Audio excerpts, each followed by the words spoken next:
الکریم اما بعد اعوذ باللہ من الشیطان الرجیم بسم اللہ الرحمن الرحیم وَلَقَدْ نَصَرَكُمُ اللَّهُ بِبَدْرٍ وَأَنْتُمْ أَذِلَّةٌ صدق اللہ مولانا العظیم وصدق رسولہ النبی الکریم الامین ونحن علی ذلک لمن الشاہدین والشاکرین والذاکرین والحمد للہ رب العالمین۔ اس سے قبل کے بات کو بڑھاؤں تو درود پاک پڑھ لیجیے صلی اللہ علیہ یا رسول اللہ وسلم علیک یا حبیب اللہ صلی اللہ علیہ یا رسول اللہ وسلم علیک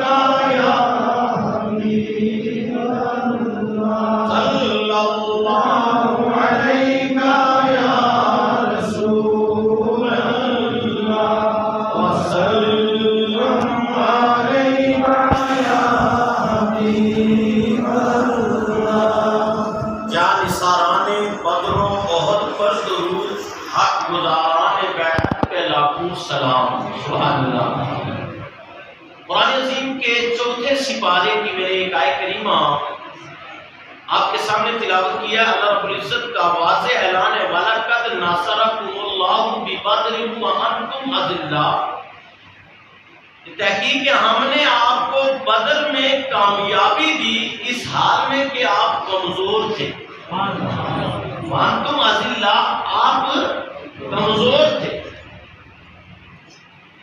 یہ بدر کا معرکہ اسلام کا سب سے پہلا معرکہ ہے، یعنی پہلی جنگ اسلام کی، اور یہ 17 رمضان المبارک کو ہوئی ہے۔ کہہ دو سبحان اللہ۔ کتنی رمضان المبارک کو؟ 3 ہجری 17 رمضان المبارک، یعنی ہجرت کے تیسرے سال سرکار کائنات صلی اللہ علیہ وسلم مکہ سے ہجرت کر کے کہاں گئے؟ مدینہ منورہ۔ مکہ سے ہجرت کر کے کہاں گئے؟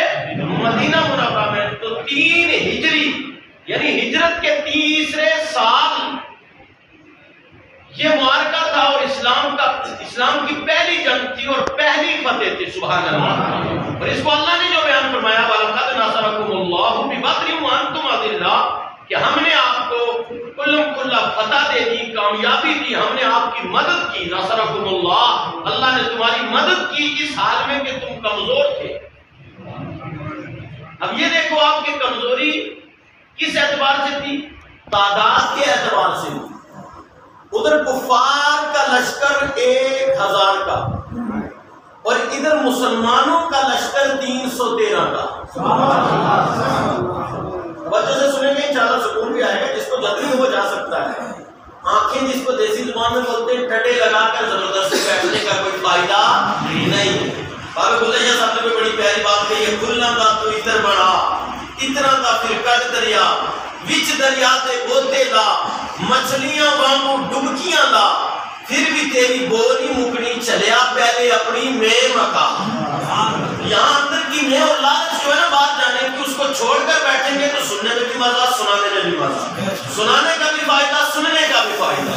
اور اگر آنکھیں لگی ہوں گی گھڑی کی طرف اور دماغ لگا ہوگا بازار کی طرف تو خالی بیٹھنے کا پھر کوئی فائدہ نہیں۔ اس لیے جس کو جانا ہے زبردستی نہیں، لا اکراہ فی الدین، کوئی زبردستی نہیں ہے۔ یہ مقدر والوں کا کام ہے کہ وہ دین سیکھیں بھی اور دین سکھائیں بھی۔ سبحان اللہ۔ قرآن کی آیت کا ترجمہ میں نے پیش کیا تو کفار کی تعداد کتنی تھی؟ 1000، اور مسلمان کتنے تھے؟ 313۔ اور کفار کے پاس سواری کتنی تھی؟ کفار کے پاس 100 گھوڑے تھے۔ کتنے تھے؟ 100 گھوڑے اور 700 اونٹیں تھی۔ آئی سمجھ؟ اور ادھر مسلمانوں کے پاس کیا تھا؟ 6 زریں تھی۔ زریں نہیں ہوتی باندھ کر کے جو یاد کیا جاتا ہے، 6 زریں تھی اور 8 تلواریں تھی۔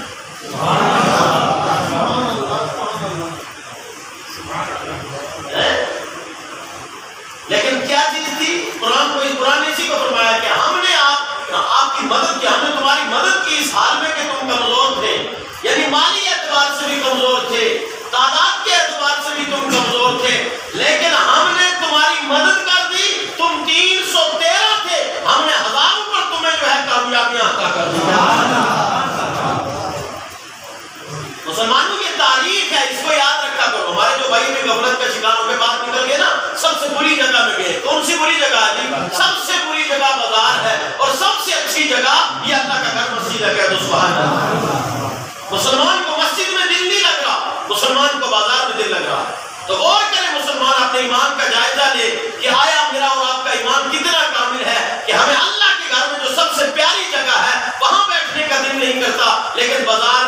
پر ہمیں گپے ہانکنے کا، بات ٹہلنے کا ہمیں خوب من کرتا ہے۔ سب سے بری جگہ اگر بدترین جگہ کوئی ہے وہ بازار ہے، جس میں جناب والا ہر طرح کے خرافات پائے جاتے ہیں، اور سب سے پیاری جگہ ہوئی زمین پر یہ جنت کی کہنیاں مساجد ہے۔ پھر مساجد کے اندر جب ذکر ہو رہا ہو اس کا، اسلام کی پہلی جنگ کا، یعنی مسلمانوں کی پہلی فتح کا، کہہ دو سبحان اللہ۔ آج ہم لاکھوں میں کھربوں میں بڑھ گئے نا، ہے نہیں کھربوں میں رو رہے، ہمیں کاٹ دیا، ہمیں پیٹ دیا، ہمارا یہ کام کر دیا، ہمارے ساتھ وہ ہو گیا۔ کیوں؟ 313 تھے تو یہ ہلچل مچائی تھی، اب کھربوں میں ہو گئے لیکن تمہارے اندر وہ جرأت نہیں رہی۔ وجہ کیا ہے؟ وجہ ایک ہی ہے کہ ہماری ایمانی کمزوری ہے۔ کیا ہے ہماری ایمانی کمزوری ہے؟ آپ دیکھیے مختصر میں پڑھ لوں پھر بات کروں آگے۔ تو 6 زریں تھی، 8 تلواریں تھی، کس میں؟ مسلمانوں کی فوج میں، کہہ دو سبحان اللہ۔ اور ادھر کفار 1000 اور یہ 313۔ کہہ قرآن عظیم نے حق و باطل کا فیصلہ اس سے میدان بدر کو قرار دیا، سبحان اللہ۔ اس میں 70 کفار مارے گئے۔ کتنے مارے گئے؟ 70 کفار مارے گئے، اور 70 ہی گرفتار بھی ہو گئے۔ 313 نے 70 کو واصل جہنم بھی کر دیا اور 70 کو قید بھی۔ 70 اور 70 کتنے ہوئے؟ 140۔ تو 140، اب بتائیے 140 اور 313 میں یعنی یہ 313 نے آدھے اپنی مقدار کے اعتبار سے لگ بھگ آدھوں کو مارا بھی اور پکڑ بھی لیا، اور باقی جو تھے وہ سائڈ میں۔ اور مسلمانوں کی مدد کے لیے اللہ رب العزت نے 5000 فرشتے اتارے۔ میرے نبی صلی اللہ علیہ وسلم نے دعا فرمائی، کہہ دو سبحان اللہ۔ پروان جائیے اعلیٰ حضرت عظیم البرکت امام احمد رضا فاضل بریلوی کی ذات پر، جنہوں نے حضور کی ہر ایک ادا کو شعر کی شکل میں بھی بیان کیا ہے اور نثر کی شکل میں بھی بیان کیا ہے۔ وہ فرماتے ہیں اجابت کا صحرا، عنایت کا جوڑا، اجابت کا صحرا، عنایت کا جوڑا، دلہن بن کے نکلی دعائے محمد۔ حضور نے دعا فرمائی، یا اللہ آج اگر مدد نہ ہوئی تیرے ماننے والوں کی، پھر قیامت تک کہ کوئی تیرا نام لینے والا نہیں بچے گا۔ اللہ نے فرمایا میرے محبوب گھبرانا نہیں، آج تلوار بظاہر تیرے صحابی کے ہاتھ میں ہوگی، اندر طاقت جبرائیل کی ہوگی، کہہ دو اندر طاقت میری ہوگی۔ جہاں تمہارے صحابہ تلوار چلا رہے ہوں گے وہیں پر میرے فرشتے بھی کفار کو واصل جہنم کرتے ہوئے نظر آئے۔ توجہ کریں۔ اور 313 مسلمان نے سامان اور تعداد کی قلت کے باوجود شجاعت اور خدا پر توکل کا بھرپور مظاہرہ کیا، اور جنگ سے پہلے ہی، یہ نقطہ بڑا پیارا ہے، کہہ دو سبحان اللہ، جنگ سے پہلے ہی نبی کریم صلی اللہ علیہ وسلم نے خدا داد علم سے، خدا داد یعنی اللہ کا دیا ہوا علم، خدا داد علم سے کفار کے قتل ہو کر گرنے کی جگہ بتا دی، کہہ دو سبحان اللہ۔ میرے نبی نے میدان بدر جو قائم ہوا نا مارکا، اس سے ایک دن پہلے، اب ذرا پوچھو بھائیوں کا یہی عقیدے کا جنازہ نکل جائے گا، ہماری ان سے کوئی رشتہ داریوں کا بننے کا مسئلہ نہیں، گھاس کٹائی کا مسئلہ نہیں، کوئی اور مال کا مسئلہ نہیں، ہمارا ان کا جو جھگڑا چلتا ہے نا وہ صرف حضور کی ذات ہے، کہہ دو سبحان اللہ۔ ہم کہتے ہیں حضور کی ذات تلاش کرو، حضور کی شان تلاش کرو، اور یہ پورے قرآن و حدیث میں معاذ اللہ یہ تلاش کرتے ہیں کہ حضور کا نقص کہاں دیکھیں، استغفر اللہ۔ اب یہ دیکھو اس میں کوئی دو رائے نہیں، ذاتی طور پر اللہ رب العزت عالم الغیب والشہادہ ہے، اس میں کوئی دو رائے نہیں، ذاتی طور پر اللہ ہے، لیکن اللہ کی عطا سے اللہ والے بھی علم جانتے ہیں، کہتے ہیں جیسے قرآن کی ایک آیت میں اور پیش کرتا ہوں آپ کو لگے آپ یہاں، یعنی کہا کہ خدا داد علم جو تھا اس سے اللہ کے رسول صلی اللہ علیہ وسلم نے ایک دن پہلے ہی کفار کے مرنے کی جگہ متعین فرما دی کہ فلاں یہاں مارا جائے گا۔ روایت میں آیا سرکار نے ایک دائرہ کھینچا، کیا بولو گے سبحان اللہ؟ دائرہ کھینچا سرکار نے، فرمایا کافروں کا سردار ابو جہل یہاں مارا جائے گا۔ میرے نبی دوسرا دائرہ کھینچتے ہیں، فرماتے ہیں عتبہ یہاں مارا جائے گا۔ تیسرا دائرہ کھینچتے ہیں، فرماتے ہیں شعبہ یہاں مارا جائے گا۔ پانچواں دائرہ، چوتھا دائرہ کھینچتے ہیں، فرماتے ہیں فلاں یہاں مارا جائے گا۔ اس طرح میرے نبی نے دائرے کھینچے، اور جہاں جہاں جس کے مرنے کے لیے میرے نبی نے جگہ متعین کی، اسے ایک قدم بھی آگے پیچھے نہیں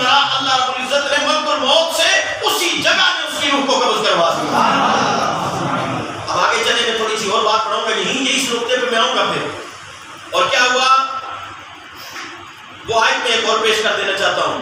عالم الغیب فلا یظہر علی غیبہ احدا الا من ارتضی من رسول. عالم الغیب فلا یظہر علی غیبہ احدا الا من ارتضی من رسول. کہ غیب کے جاننے والا کبھی بھی اپنا غیب کسی کو، اپنے غیب پر کسی کو مطلع نہیں فرماتا. لیکن احدا الا من ارتضی من رسول، لیکن اپنے رسولوں میں سے جسے چاہتا ہے علم غیب عطا فرماتا ہے. چاچا آپ اس طرح پڑھ رہے، نماز نہیں پڑھی ابھی آپ نے؟ ہم اس طرح بات کر رہے ہیں. یہاں پر درود پاک اللہم صلی علی سیدنا محمد و علی سیدنا محمد بارک صلی اللہ علیہ وسلم علیہ وسلم. توجہ ذرا ترجمہ آیت کا. عالم الغیب، غیب کا جاننے والا، فلا یظہر علی غیبہ، کسی کے اوپر اپنا غیب ظاہر نہیں فرماتا. احدا الا من ارتضی من رسول، مگر اپنے رسولوں میں سے جسے چاہتا ہے علم غیب عطا فرماتا ہے. آج کل ہمارے نوجوانوں کو بعض لوگ پٹی پڑھا کے گمراہ کر رہے ہیں کیونکہ وہ پڑھے لکھے ہوتے نہیں. ان کو کہتے ہیں حدیث نمبر فلاں، پیج نمبر فلاں، فلاں نمبر فلاں، یہ آ گیا وہ آ گیا فلاں ہے، یہ سب بدعتی ہیں، یہ سب مشرک ہیں، یہ سب بے دین ہیں. اب وہ ایک نوجوان کہاں تک بے دین کہتا چلا جاتا ہے، جتنی اس کی نسل پیچھے کلمہ پڑھ کے مسلمان ہو کر کے مری، وہ یہ جب مرے گا نا سب اپنے باپ دادا کو بے دین یعنی معاذ اللہ کافر اور مشرک کہہ کر مرے گا. تو بتائیے اس کا ٹھکانہ کیا ہونے والا ہے. استغفر اللہ. نوجوان اس کو بھی غور کریں کہ جو وہ سنیوں کو بے دین کہنے جا رہا سب سے پہلے وہ اپنے باپ دادا کو بے دین کہتا ہوا نظر آ رہا ہے. توجہ کریں. اب دو بچوں نے، انصار کے دو بچوں نے، کہہ دو سبحان اللہ. اس کے دو بچے، ذرا میری طرف توجہ کریں. انصار، ایک انصار وہ لوگ ہیں جنہوں نے حضور کی مدد کی. مہاجرین اور انصار. مہاجرین کون ہوئے؟ جو مکہ سے ہجرت کر کے حضور کے ساتھ تشریف لے گئے. اور انصار کون ہوئے؟ جنہوں نے آگے حضور کی مدد کی، کہہ دو سبحان اللہ، جنہوں نے حضور کا ساتھ دیا. تو انصار میں سے دو بچوں نے نبی کریم صلی اللہ علیہ وسلم کی شدید محبت میں خاص کر ابو جہل کو قتل کرنے کے لیے جنگ میں شرکت کی، کہہ دو سبحان اللہ. اور خالی شرکت ہی نہیں کی بلکہ اس سے واصل جہنم بھی کر دیا. حضرت عبدالرحمن بن عوف کہتے ہیں کہ دونوں نے یہی دو بچے جن کا ذکر ہوا نا، یہ آئے کہنے لگے چچا جان ذرا بتائیے ابو جہل کہاں ہے. کہا بیٹا تمہارا کیا کام ہے، تم چھوٹے بچے ہو، تم جاؤ واپس، یہ جہاد کا کام تمہارا نہیں ہے. بچوں نے جواب پلٹ کر کے دیا، چچا جان قسم کھائی ہے مر جائیں گے یا ماریں گے ناری کو. ناری سے مراد یہاں جہنمی ہے. قسم کھائی ہے مر جائیں گے یا ماریں گے ناری کو. سنا ہے گالیاں دیتا ہے وہ محبوبے والی کو. سنا ہے گالیاں دیتا ہے وہ محبوبے والی کو. پلٹ کر کے حضرت عبدالرحمن بن عوف نے فرمایا بیٹا وہ دیکھو حفاظت کر رہا ہے گرد اس کے فوج کا دستہ. وہ دیکھو حفاظت کر رہا ہے گرد اس کے فوج کا دستہ. بچوں نے پلٹ کر کے کہا چچا جان یہ دستہ کب تک روکے گا ملک الموت کا رستہ. آگے دونوں ننھے بچے بڑھے. آج ہمارے والے تو کھڑے پیشاب کرتے ہیں نا، یہ ننھے بچے آگے بڑھے، پڑھ کر کے جناب والا شروع کر دیا کام. ابو جہل پر ٹوٹ پڑے. ایک بچے کا آدھا بازو کٹ گیا، تاریخ کے اندر آیا ہے اس نے اپنا بازو خود اپنے پاؤں کے نیچے رکھ کر کے نکال دیا، جسم سے جدا کر دیا. نکل تو بارگاہ رسالت میں کام کرتے ہوئے مجھے روکتا ہوا نظر آ رہا ہے. بچوں نے بھی جام شہادت نوش کر لیا، لیکن ان دونوں بچوں نے ابو جہل کافروں کا سردار، سب سے بڑا کافر، اسے واصل جہنم کیا. اب نکتے کی بات بتاؤں میں آپ کو. سرکار نے جہاں دائرہ کھینچا تھا پہلے ہی دن، ذرا وہاں بھی یہ ذرا غور کریں اس کے اوپر، کہ سرکار نے پہلے ہی دن دائرہ کھینچ کے بتایا ابو جہل یہاں مارا جائے گا. تاریخ کے اندر آیا کہ وہیں پر ابو جہل ایڑیاں رگڑ رہا تھا، ہاتھوں کو ایسے کھینچ رہا تھا، اسی دائرے کے اندر تھا. اب تھا ابو جہل. ابو جہل کا مطلب ہوتا ہے جہالت کا باپ. اس کا باپ، جو لوگ یہ گستاخ پیدا ہوتے ہیں ان کو اس کا کچھ اثر ہوتا ہے، تبھی آ کر کے جہالت والی باتیں کرتے ہیں. اب توجہ کریں، اس نے جلدی جلدی زمین کو کھینچنے لگا، کوشش کرنے لگا، ساتھی کو کہنے لگا مجھے دائرے سے نکالو. ساتھی نے کہا فضول ہے، ایسا کیوں کر رہے ہو، کیوں دائرے سے نکالا جائے تمہیں؟ کہا تاکہ میں مرتے وقت بھی کہوں کہ محمد کے پاس علم غیب نہیں تھا. سب بولو استغفر اللہ. تو یہ جو یہ رٹ لگا کر گلیوں میں گھومتے ہیں، جماعتوں میں نکلتے ہیں، جناب والا بڑی بڑی ٹانگیں اور موٹے موٹے کو لیے ہوئے. اب ان کا یہ دستور یہ وہاں سے چلا ہے. یہ دس ابو جہل نے دیا تھا کہ میں اس دائرے سے باہر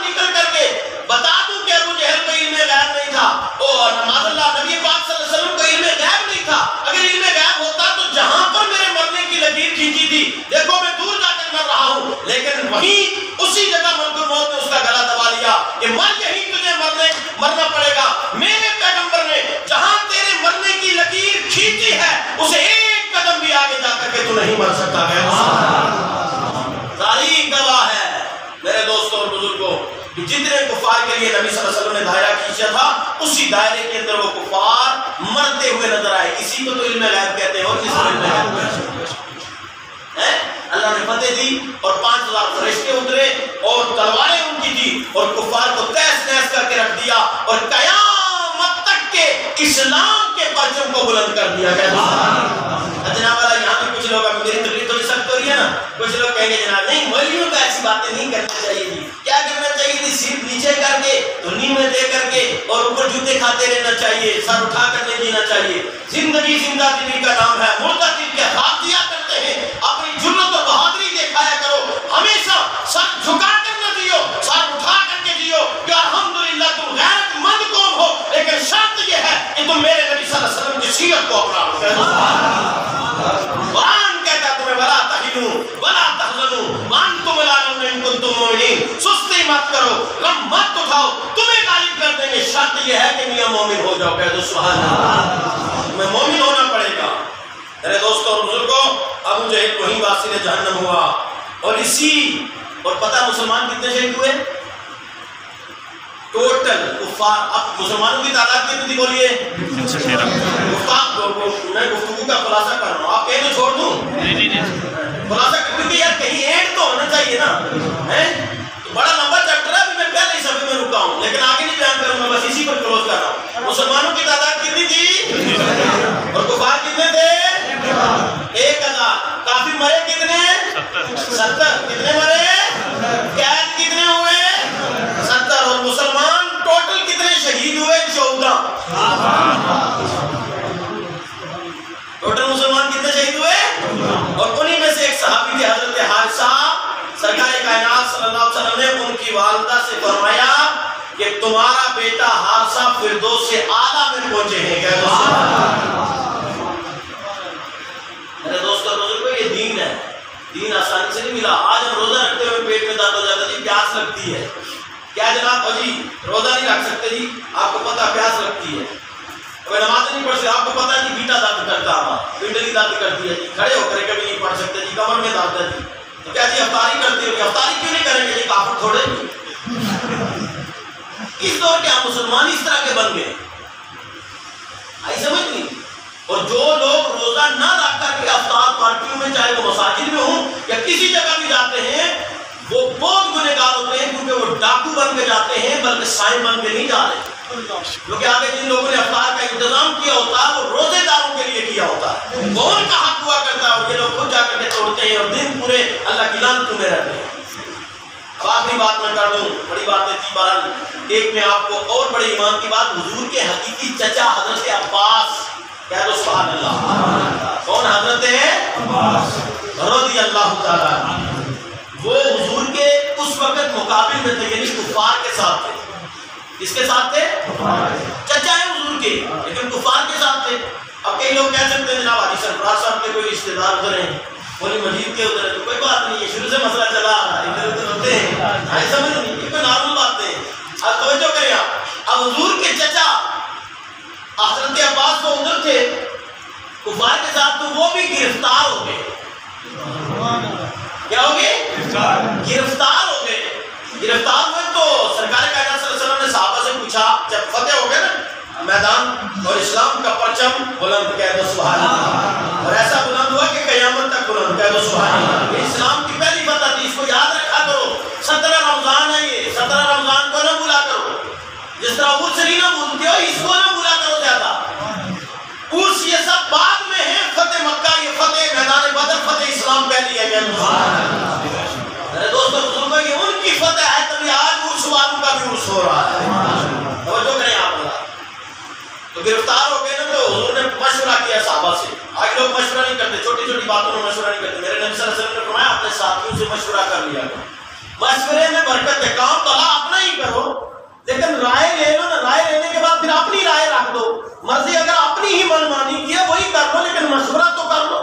مشورہ سنت ہے, ہم مشورہ نہیں کرتے, کیونکہ مشورہ کریں تو ہماری انانیت ختم ہو جائے گی, ہمارا تکبر ختم ہو جائے گا, ہماری ڈکٹیٹرشپ جو ہے وہ ختم ہو جائے گی. یہ بڑے مسائل ہیں. حضور نے مشورہ فرمایا, حالانکہ حضور سپہ سالار، ہے تو سبحان اللہ، حضور جو حکم دیتے صحابہ نے وہ کرنا تھا، اور صحابہ نے یہاں تک فرما دیا تھا ہم موسیٰ علیہ السلام کے پیروکار لوگوں کی طرح نہیں ہیں، پہلے کے پیغمبروں کے ان جانساروں کی طرح نہیں ہیں، بلکہ ہم جو ہے وہ ہے کہ تعالی اللہ یہ سیوا ہی نہیں ہے با وفاؤں کا، تعالی اللہ یہ سیوا ہی نہیں ہے با وفاؤں کا، ہم نے دودھ پیا ہے غیرت والی ماؤں کا، نبی کا حکم ہو تو پھاند جائیں ہم سمندر میں، نبی کا حکم ہو تو پھاند جائیں ہم سمندر میں، جہاں کو تہ کر دے نعرہ اللہ اکبر میں۔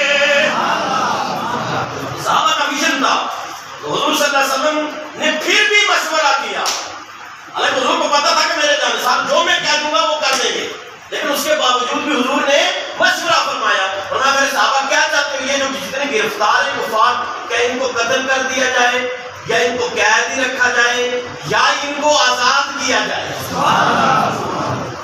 صحابہ میں سے کئی جلالی صحابہ اکرام بھی تھے، کسی نے مشورہ دیا یا رسول اللہ سر قلم، ان کو نہیں چھوڑنا ہے، کسی نے کہا یا رسول اللہ صلی اللہ علیہ وسلم ان کو فلاں سزا دی جائے، کسی نے فلاں الگ الگ، حضور نے فرمایا تم نے اپنی رائے دے دی نا، آپ مجھ محمد کی رائے سنو، سبحان اللہ کا کہیں گے، سبحان اللہ کہنا بھی صدقہ ہے، حضور کی گفتگو سننا اور حضور کا اخلاق دیکھنا، جنہوں نے 13 سال حضور کو ستایا مکمل، وہ اعلان نبوت کے بعد 13 سال حضور کو لگاتار ستایا، حضور کا ان کے ساتھ دوسرے سلوک دیکھنا، سرکار نے فرمایا میرا ارادہ یہ ہے کہ ان سے فدیہ لے کر کے ان کو رہا کر دیا جائے۔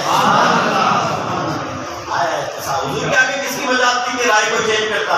صحابہ نے کہا یا رسول اللہ صلی اللہ علیہ وسلم جیسا آپ کا حکم ہم حاضر ہیں، تو فدیہ لے کر لوگ رہائی لینا شروع ہو گئے، تو حضرت عباس بھی آگے، حضور کے حقیقی چچا، دیکھو اسلام میں یہ نہیں چلتا جی آلٹیڑی کرنا تھوڑا رشتے دار، اسلام میں یہ نہیں چلتا مسئلہ، توجہ کریں آپ، اب اسلام میں کیا حضور کے چچا آئے اپنے سامنے تو سرکار نے فرمایا آپ فدیہ دیں آپ کی رہائی حاصل کریں، کہا حضور میں آپ کا چچا ہوں، وہ چچا بھتیجے کا رشتہ بعد میں، یہاں قانون اسلام کا ہے، فدیہ دیں اور رہائی حاصل کریں۔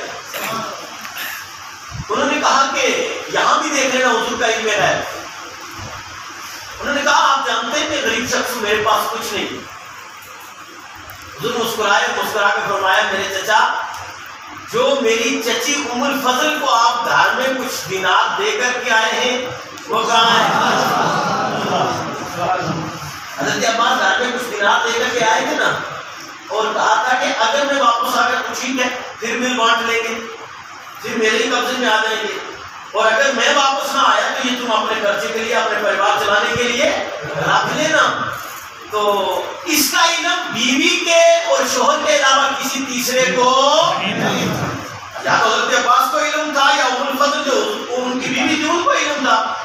تو اب حضرت عباس نے دیکھا کہ یہ تو معاملہ پرسنل تھا، آنلی جناب ہسبینڈ اینڈ وائف، اس کے بیچ کا معاملہ تھا پرسنل، یہ ان تک کیسے پہنچ گیا؟ کیا آپ تک یہ کیسے مسئلہ پہنچا؟ فرمایا میں نبی ہوں، نبی ہوتا ہی وہ جو غیب کی خبریں دے، میں یہی تو تمہیں کہہ رہا ہوں کہ میرے اوپر ایمان لیا ہو، کہہ دو سبحان اللہ۔ فرمایا چچا جان اگر یہ بات ہے تو انشاءاللہ میں کلمہ پڑھ رہا ہوں، فدیے کا بھی مسئلہ نہیں، وہیں پر کلمہ پڑھا اور پڑھنے کے بعد جناب والا اسلام قبول کر لیا، اور پھر رہائی کی کیا بات ہے، جب اسلام ہوا تو آزادی مل گئی۔